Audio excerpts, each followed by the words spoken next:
नमस्कार दोस्तों, हमारे यूट्यूब चैनल एग्जाम लर्नर में आपका स्वागत है। दोस्तों, आज के इस वीडियो में हम लोग असिस्टेंट प्रोफेसर भर्ती परीक्षा के लिए सामान्य अध्ययन का दूसरा मॉडल पेपर हल करने वाले हैं।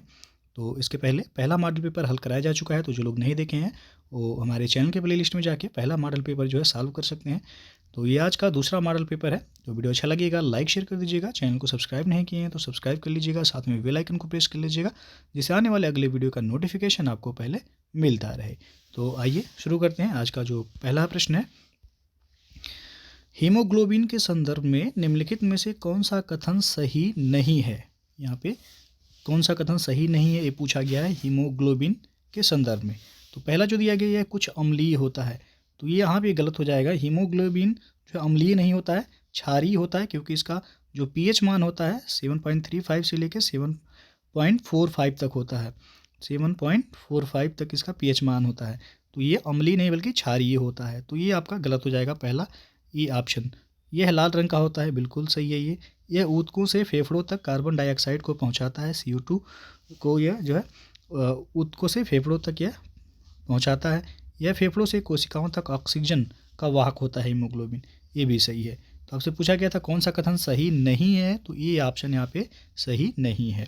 दूसरा प्रश्न देखते हैं कि हाल ही में उत्तर प्रदेश में स्थित किस शिक्षण संस्थान में इसरो ने अपने एक स्टेट नोडल सेंटर की स्थापना की है। तो इसका जो सही आंसर हो जाएगा यहाँ पे बी ऑप्शन, अलीगढ़ मुस्लिम विश्वविद्यालय में। और तीसरा जो प्रश्न है, लिफ्ट में किसी पिंड का आभासी भार उसके वास्तविक भार से अधिक कब होता है। तो यहाँ पे ऑप्शन आप देख सकते हैं। तो इसका सही जवाब हो जाएगा यहाँ पे ये विकल्प, जब ऊपर की ओर त्वरित ऊर्जा त्वरित होती है। यहाँ पे पूछा गया आपसे कि लिफ्ट में किसी पिंड का आभासी भार उसके वास्तविक भार से अधिक कब होगा। तो जब ऊपर की ओर वह त्वरित होती है तब उसका भार जो है अधिक होगा। चौथा प्रश्न है, निम्नलिखित में से कौन सा शिक्षण का स्तर नहीं है। तो इसमें आप देख सकते हैं जो शिक्षण का स्तर नहीं है वो विभेदीकरण स्तर। यहाँ पे डी ऑप्शन सही हो जाएगा। बोध या अवबोध स्तर है, चिंतन या विमर्शीय स्तर है, स्मृति स्तर है, लेकिन विभेदीकरण स्तर नहीं है। डी ऑप्शन सही हो जाएगा चौथे का। पांचवा प्रश्न देखते हैं कि निम्नलिखित में से कौन सा एक क्रियात्मक अनुसंधान का उद्देश्य नहीं है। तो यहाँ पे आप देख सकते हैं कि डी ऑप्शन जो दिया गया कि बच्चों को विद्यालय जाने के लिए प्रेरित करना, ये आपका क्रियात्मक अनुसंधान का उद्देश्य नहीं है। बाकी स्कूल की कार्यात्मक स्थिति को सुधारना ये सही है। बच्चों को उनके अध्ययन स्तर को ऊंचा उठाने के लिए प्रेरित करना ये भी सही है। और प्रभावी अध्ययन के लिए स्वस्थ और संज्ञानात्मक पर्यावरण आयोजित करना ये भी आपका सही है। लेकिन क्रियात्मक अनुसंधान का जो उद्देश्य नहीं है वो बच्चों को विद्यालय जाने के लिए प्रेरित करना है। यहाँ पे डी ऑप्शन सही हो जाएगा। छठा प्रश्न है, एक शिक्षक के लिए सर्वाधिक चुनौतीपूर्ण क्या है। ऑप्शन आप देख सकते हैं। पहला दिया है कि विद्यार्थियों को गृह कार्य करने के लिए तैयार करना, तो ये चुनौतीपूर्ण कार्य नहीं है। कक्षा में अनुशासन बनाए रखना, ये भी आपका चुनौतीपूर्ण कार्य नहीं है। प्रश्न पत्र तैयार करना, ये भी नहीं है। लेकिन डी ऑप्शन जो दिया गया है कि शिक्षण व सीखने की प्रक्रिया को आनंददायक बनाना, ये आपका चुनौतीपूर्ण है। एक शिक्षक के लिए सर्वाधिक चुनौतीपूर्ण, तो डी ऑप्शन यहाँ पे सही हो जाएगा आपका। अगला क्वेश्चन अब देखते हैं कि वह चर जिसका हम औसतांक यानी जिसे माध्य भी कहते हैं तथा मानक विचलन निकाल सकते हैं, वह निम्नलिखित में से किस मापनी द्वारा मापे जाते हैं। सातवां प्रश्न है ये। तो वह जो जिस मापनी द्वारा यह मापा जाता है उसे हम कहते हैं अंतराल मापनी। यहाँ पे डी ऑप्शन सही हो जाएगा। हाल ही में 69वें राष्ट्रीय फिल्म पुरस्कार के लिए किस फिल्म को राष्ट्रीय एकता पर बेस्ट फीचर फिल्म के लिए नरगिस दत्त पुरस्कार देने की घोषणा हुई है। तो ये फिल्म है आपका द कश्मीर फाइल्स। यहाँ पे सी विकल्प सही हो जाएगा। और अगला जो प्रश्न है आपका, कोबोल का पूर्ण रूप यानी कि फुल फॉर्म बताना है। कोबोल का क्या होगा। तो इसका फुल फॉर्म होता है कॉमन बिजनेस ओरिएंटेड लैंग्वेज, यानी कि डी ऑप्शन यहाँ पे सही हो जाएगा। कोबोल का जो फुल फॉर्म होगा कॉमन बिजनेस ओरिएंटेड लैंग्वेज हो जाएगा। अगला क्वेश्चन है, निम्नलिखित युग्मों में से कौन सा एक सही सुमेलित नहीं है। तो यहाँ पे आप देख सकते हैं कंप्यूटर का मस्तिष्क किसे कहा जाता है, CPU सेंट्रल प्रोसेसिंग यूनिट को, ये सही है। इनपुट डिवाइस प्रिंटर है, ये आपका गलत है। इनपुट डिवाइस, प्रिंटर जो है इनपुट नहीं है, ये आउटपुट डिवाइस है। प्रिंटर क्या है? आउटपुट डिवाइस है। और इनपुट डिवाइस में आपका कीबोर्ड आ जाएगा, माउस आएगा, स्कैनर आएगा। तो प्रिंटर आउटपुट आपका यहाँ पे ये गलत हो जाएगा। पूछा गया है कौन सा सुमेलित नहीं है?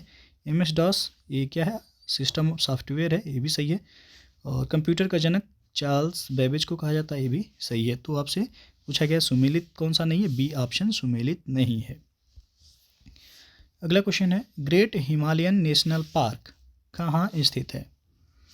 तो ग्रेट हिमालयन नेशनल पार्क आपका हिमाचल प्रदेश में है। यहाँ पे सी ऑप्शन बिल्कुल सही हो जाएगा। अगला क्वेश्चन देखते हैं कि सुमेलित करना है यहाँ पे।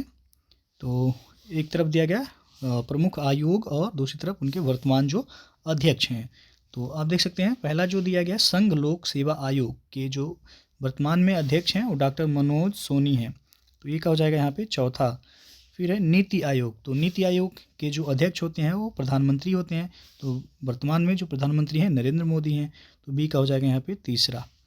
विश्वविद्यालय अनुदान आयोग यानी कि UGC के जो वर्तमान अध्यक्ष हैं वो प्रोफेसर M जगदीश कुमार हैं। तो सी का हो जाएगा यहाँ पे दूसरा। और राष्ट्रीय पिछड़ा वर्ग आयोग के अध्यक्ष वर्तमान में हैं हंसराज गंगाराम अहिर। तो डी का हो जाएगा पहला। यानी कि 4 3 2 1 जिस ऑप्शन में होगा वो सही हो जाएगा। तो सी विकल्प यहाँ पे आप देख सकते हैं कि ये सही है, सी ऑप्शन। अगला प्रश्न हम देखते हैं कि जून 2023 में किस संस्था को 2021 का गांधी शांति पुरस्कार देने की घोषणा की गई है? तो यह आपका दिया गया है गीता प्रेस गोरखपुर को। ये अभी लेटेस्ट है आपका। जून 2023 में आपका ये दिया गया जो पुरस्कार है 2021 का है और ये इसकी घोषणा हुई थी जून 2023 में। और यह पुरस्कार यानी कि गांधी शांति पुरस्कार जो दिया गया है वह गीता प्रेस गोरखपुर को दिया गया है। तो ये ऑप्शन ध्यान में रखिएगा, यहाँ पे सही हो जाएगा। अगला क्वेश्चन है, निम्नलिखित कथनों में से कौन सा एक सही नहीं है? तो यहाँ पे आप देख सकते हैं पूछा गया है निम्नलिखित में से कौन सा कथन सही नहीं है। तो जो यहाँ पे सी ऑप्शन है कि व्यक्ति भारतीय रिजर्व बैंक में अपने खाते खोल सकते हैं। तो RBI में जो है आप खाता नहीं खोल सकता कोई भी व्यक्ति। तो आपका ये कथन सही नहीं है, यानी कि सी ऑप्शन सही हो जाएगा। बाकी व्यक्ति निजी बैंकों में अपने खाते खोल सकते हैं, बिल्कुल सही है। व्यक्ति राष्ट्रीयकृत व्यावसायिक बैंकों में अपने खाते खोल सकते हैं, भी सही है। और व्यक्ति क्षेत्रीय ग्रामीण बैंकों में अपने खाते खोल सकते हैं, भी सही है। लेकिन आप RBI में जो है डायरेक्ट अकाउंट नहीं खोल सकते हैं। तो ये आपका सी ऑप्शन यहाँ सही हो जाएगा। 15वां प्रश्न देखते हैं कि भारत में किसके आधार पर मुद्रास्फीति की माप की जाती है? तो मुद्रास्फीति की माप किया जाता है थोक मूल्य सूचकांक के आधार पे। यहाँ पे डी ऑप्शन सही हो जाएगा। विश्व की सबसे गहरी झील पूछा गया है कौन सा है? तो वैकाल झील है, यहाँ पे सी ऑप्शन सही हो जाएगा। फिलॉसफी ऑफ बॉम्ब के लेखक का नाम पूछा गया है। तो यहाँ पे भगवती चरण बोहरा फिलॉसफी ऑफ बॉम्ब के लेखक हैं, डी ऑप्शन सही हो जाएगा। विकिरण चिकित्सा में कोबाल्ट 60 को इसलिए प्रयुक्त किया जाता है क्योंकि उसके विशिष्ट गुण के कारण उत्सर्जित होती है। तो गामा किरणें उत्सर्जित होती हैं, यहाँ पे ये ऑप्शन सही हो जाएगा। निम्नलिखित युग्मों में से कौन सा एक सही सुमेलित नहीं है? तो यहाँ भी पूछा गया है कौन सा एक सही सुमेलित नहीं है चारों ऑप्शन से। तो अनुच्छेद 124 भी है सर्वोच्च न्यायालय, बिल्कुल सही है। सर्वोच्च न्यायालय का जो वर्णन है अनुच्छेद 124 में है। अनुच्छेद 153 में राज्यों के राज्यपाल का वर्णन है, ये भी सही है। अनुच्छेद 79 यानी कि 79 में संसद का गठन, ये भी आपका सही है। अनुच्छेद 226 में दिया गया धन विधेयक की परिभाषा, ये आपका गलत हो जाएगा। धन विधेयक की परिभाषा अनुच्छेद 110 में है। तो आपका यहाँ पे सुमेलित जो नहीं है वो डी ऑप्शन सुमेलित नहीं है। अनुच्छेद 226 जो दिया गया है वह जो है हाई कोर्ट जो है इसके आधार पे रिट जारी करता है। तो यहाँ पे जो है आपका डी ऑप्शन क्या है वो सही हो जाएगा। अगला क्वेश्चन देखते हैं, निम्नलिखित में से किस आंदोलन का संबंध महात्मा गांधी से नहीं था? तो सविनय अवज्ञा आंदोलन का संबंध गांधी जी से था, असहयोग आंदोलन का भी। और होम रूल यहाँ पे गलत हो जाएगा, ये सी ऑप्शन सही होगा। होम रूल आंदोलन जो है बाल गंगाधर तिलक और एनी बेसेंट के द्वारा जो है शुरू किया गया था। भारत छोड़ो आंदोलन ये गांधी जी का इससे भी संबंध है, तो सी ऑप्शन यहाँ पे सही हो जाएगा। भारत में तार व्यवस्था का प्रारंभ किसके काल में हुआ? तार व्यवस्था का प्रारंभ जो है डलहौजी के काल में हुआ था। यहाँ पे 21 का ई ऑप्शन सही हो जाएगा। निम्नलिखित में से कौन सा वित्तीय समावेशन का उद्देश्य नहीं है? तो यहाँ पे आप देख सकते हैं डी ऑप्शन सही होगा कि बैंकिंग अधोसंरचना को सिकोड़ना ये वित्तीय समावेशन का उद्देश्य नहीं है। बाकी गरीब आबादी के लिए वित्तीय सेवाओं का विस्तार करना ये सही है। कमजोर वर्ग की संभावित समृद्धि के द्वार खोलना ये भी सही है।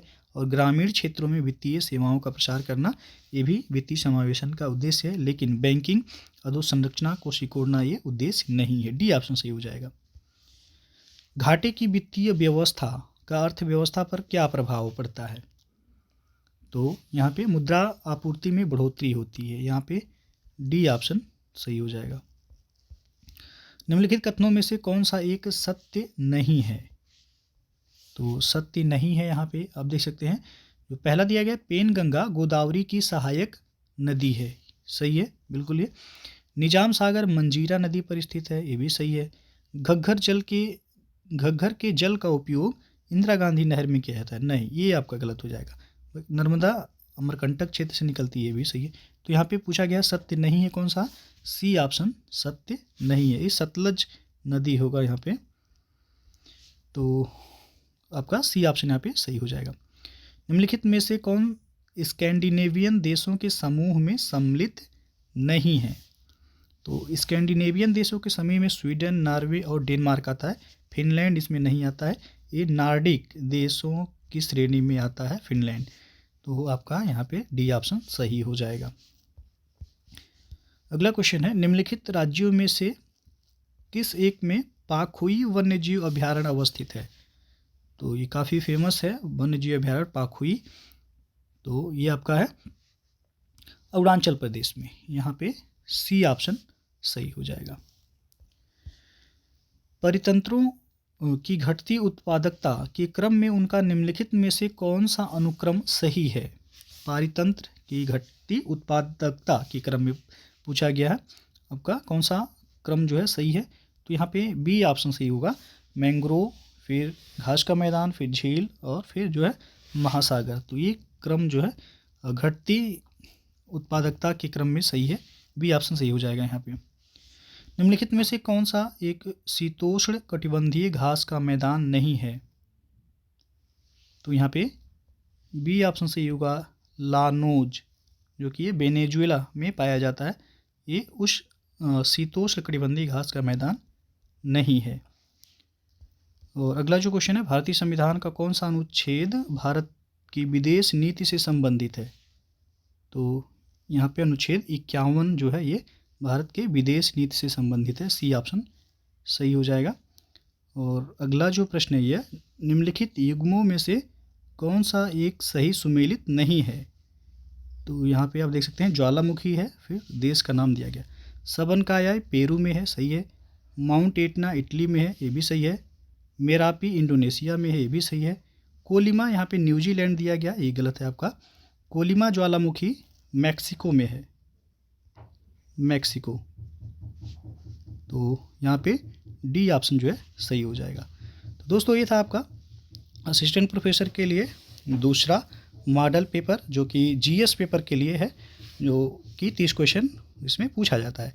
तो वीडियो अच्छा लगा हो लाइक शेयर कर दीजिएगा। चैनल को सब्सक्राइब नहीं किया तो सब्सक्राइब कर लीजिएगा, साथ में बेल आइकन को प्रेस कर लीजिएगा, जिससे आने वाले अगले वीडियो का नोटिफिकेशन आपको पहले मिलता रहे। तो वीडियो को पूरा देखने के लिए बहुत बहुत धन्यवाद।